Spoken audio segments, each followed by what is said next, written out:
Honorable Rasamanikam. Manghana Katanagatmani. I would like to ask the Honorable Prime Minister to inform this House.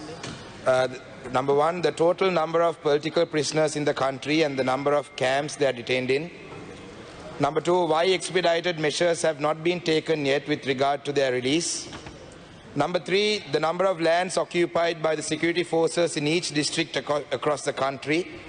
And number four, the number of private lands and the lands of the government officers controlled by the security forces. If not, why? අරු කතානායකතුමනි ශ්‍රී ලංකා දණ්ඩ නීති සංග්‍රහය යටතේ හෝ මෙරට පවත්නා වෙනත් කිසියම් නීතියක් යටතේ දඬුවම් ලබා දී ඇති සිරකරුවන් හෝ සැකකරුවන් අතරින් දේශපාලන චෝදනා මත සිරගත කොට ඇති හෝ රඳවා ඇති කිසිවෙකු මේ වන විට ශ්‍රී ලංකා බන්ධනාගාර තුළ නොමැති බවට මේ කරු සභාවට කියන්න කැමැතියි. කරු කතානායකතුමනි දිවයින පුරා දිස්ත්‍රික්ක අනුව ආරක්ෂක හමුදාව විසින් රඳවාගෙන තිබෙන ඉඩම් සම්බන්ධව පිළිතුරු දීම ජාතික ආරක්ෂාව ඍජුවම බලපාන බැවින් මේ සඳහා පිළිතුරු ලබා දීමට නොහැකි බව ආරක්ෂක අමාත්‍යාංශය විසින් දන්වා තිබෙන බව ගරු සභාවට දන්වනවා.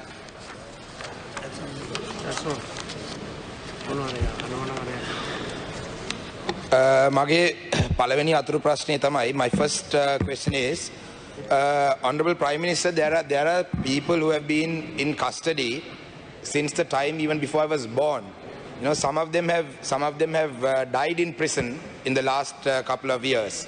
One of your main election promises was that the release of these political prisoners will be done. This was done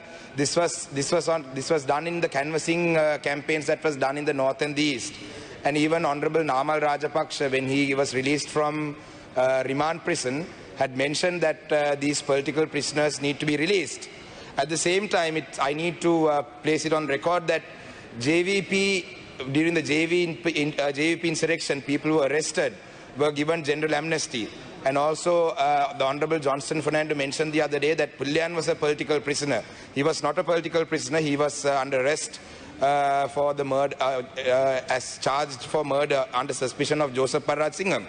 And at the same time, people have been given pardoned.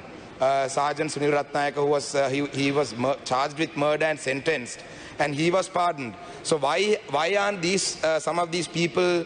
These cases haven't still even been filed, right? They are still being held without they are still being detained without charges being filed. As you may have been aware, we had a campaign called Pottuvil to Polikandi from the 3rd to the 7th last week, and one of the primary requests that were put forward by the people who joined this protest was the release of these political prisoners. And in Kilnochi, there were some people who were relatives of people who had surrendered to the army during the last days of the war and the Wattuwal Palam. And along with them, there were parents of people who were arrested during November 27th last year for posting photos on Facebook. So their genuine concern was that the people who were arrested back in the day and the people who surrendered to the army in 2009, all of them were taken by the armed forces. Likewise, now in November 27th, there were nearly 40 odd youngsters who were arrested for posting photos on Facebook and so on and so forth. And now they are still, no charges have been filed against them as well. So naturally, there is a concern that in a few years, that these boys could also be missing because these people were arrested. So my question is, why is there two laws? I mean, why is there two laws, one law for different people, and why aren't these cases being expedited? So we can, I mean, sir, you know, as the Prime Minister, I know that you have the capacity to do it, and you are genuinely concerned about these people. I would like to see that as the Prime Minister of this country, that you take some action against this, because you are the only one who can do this. And we have 100% faith in you, and this was the election promise that was put forward. And it wasn't just TNA that's asking for this. The march, the Pothuwil to Poligandi march that happened, nearly 100,000 people joined this, and one of the main slogans, one of the main requests was the political prisoners. Likewise, even with the Easter attacks, there are people who have been detained for almost 2 years with no cases being filed against them. So I would like to, my first question is, so what is happening to them? Are they going to be released, or are they going, because now election has been won, you got 2/3, presidential election was won, these things were used for politics. Are you all going to hold these people in prison just for political mileage, or is there a plan? That's my first question, sir.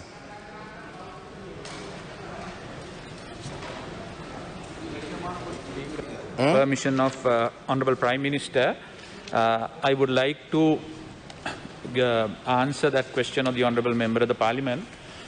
First, immediately after the 2009 defeat of the LTT, there were about 12,843 LTT suspects who surrendered to the government. Government rehabilitated them and put them back to the society as a policy. All of them were re-engineered to the society.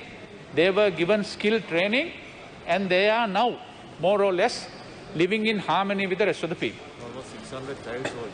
Including 600 child soldiers. So that's the policy of the government throughout have been. As the Honourable Prime Minister very clearly explained, there are no political prisoners in this country detained anywhere. But there are few people who have been detained or their cases are pending, charged under Prevention of Terrorism Ordinance. I would like to bring it to the attention of the Honourable Speaker and also the Honourable Member of the Parliament. I submitted that list consequent to a question raised by Honourable Suren Raghavan few days ago. I will resubmit that and give you a copy of that. All those people who have been either detained or their cases are pending, for your information. And furthermore, Honourable Member, on the direction of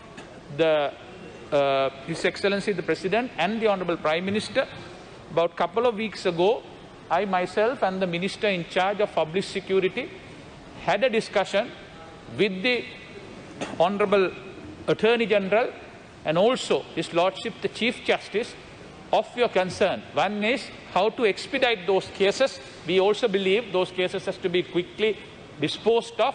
You can't eternally keep them on remand. And also to file cases against those there are charges. And therefore, if someone says that we have deliberately kept them behind, it's a very limited number. The charges against them are very, very high and grievous, and also the Honourable Attorney General had been asked to look into those individually. So we will keep you update on the progress to the House and to you, Honourable Member.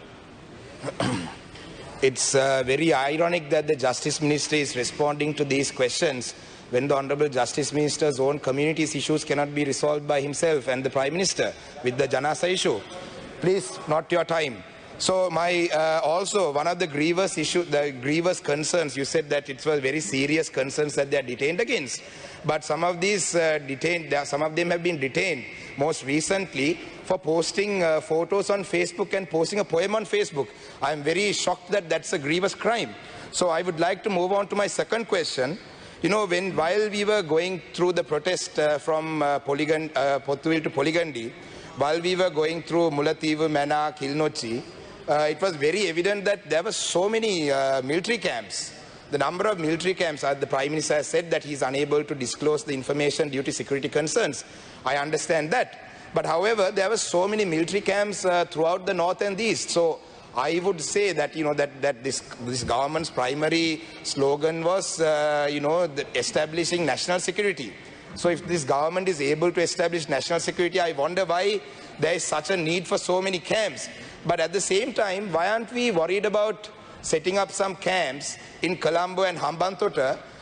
Because like I've mentioned in my parliamentary speeches, Tamils and Muslims in this country are not the threat to this government in the near future.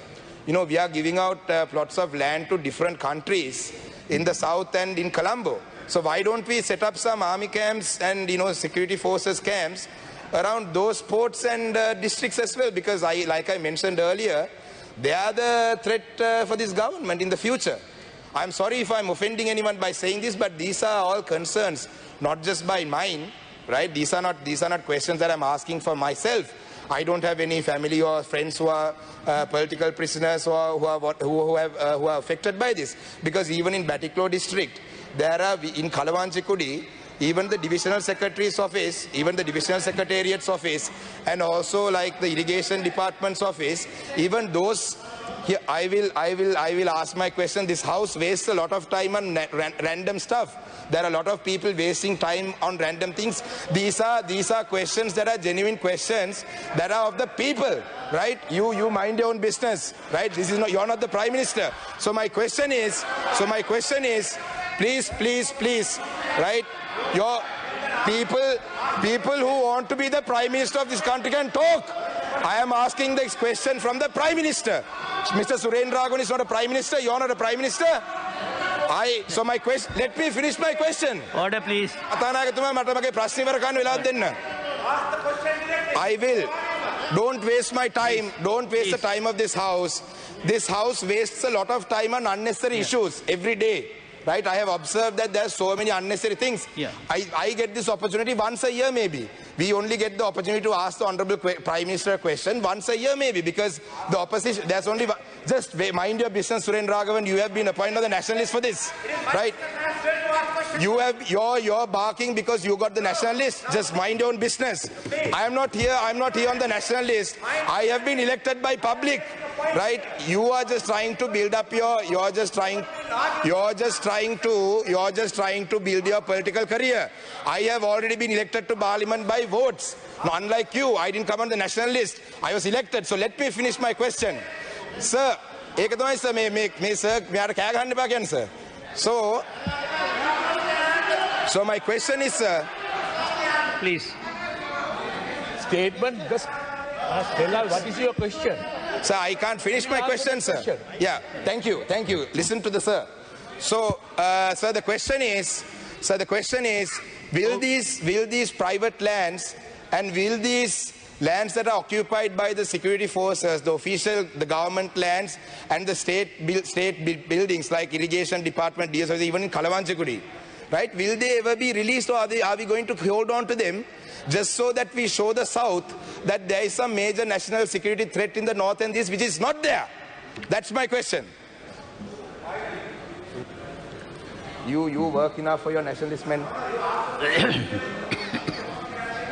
ගරු කතානායකතුමනි, අද වෙනකොට යුද්ධෙන් පසු අද වෙනකොට 97ක් land එක ප්‍රයිවේට් සහ government land එක දැනටමත් දීලා තියෙනවා.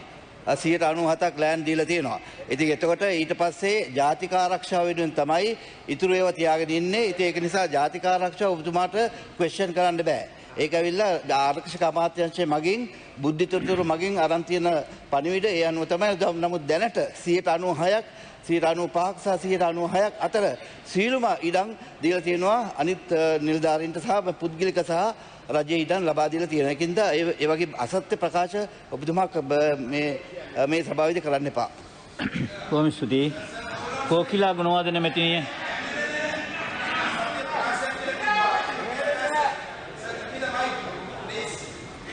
You have finished your questions. You have finished your question. Yes, Rasamanikam. Yeah, Honorable Rasamanikam. Yeah, sir, that you can't mention that it's not true. There are lands. You just came into the house. You just walked in. You didn't listen to the entire question, right? You didn't listen to the entire question, right? So don't say that I'm lying. Okay, so sir, that's it. Thank you, sir. I just wanted to make my point that I wasn't lying. That he just walked in. He didn't even listen to the entire question, sir. That's it. Thank you. Thank you.